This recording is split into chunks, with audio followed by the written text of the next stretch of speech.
All right, smokers, here we go. We're doing a Mexican-style pulled pork. This time I've got a 7.5 pound pork shoulder, and we're going with a Cholula hot sauce as a binder. You can use whatever hot sauce you want for this. This is just the cheapest and what I have local. And we're going, since it's a Meatchurch recipe, I'm going with their Dia de la Fajita rub, which is really good on vegetables too. So the scope is here, get it rubbed up with the hot sauce, and then liberally apply the rub. Let it sit for about 15 minutes to adhere, and go from there. Okay, here we are 15 minutes later. The rub has adhered to the binder and set pretty well. This is a 7.5 pound pork butt, so we're looking at an hour per pound smoke-wise. So I'm gonna put it on my smoker at 250 degrees and let it ride. You want to get to an internal temperature of 170 degrees for the next step.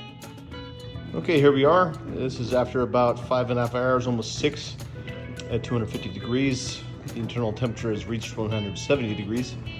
And taking it out to prepare for the next step, which is to add more hot sauce and the rub there. After that, we'll add some butter to the top with a half a cup of chicken broth, put it back on, tin foil it, and let her go to about 203 to 206 degrees. I cannot wait to taste this. This is after pulling it off and taking the tin foil off about 230 degrees.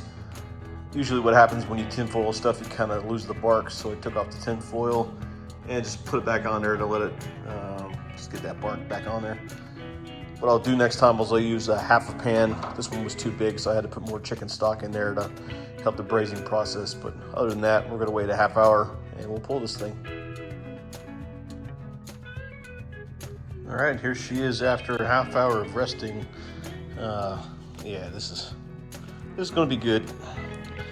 And as always, when you want to make sure you did it right, is you take out that bone right there, and she comes out clean. Good to go.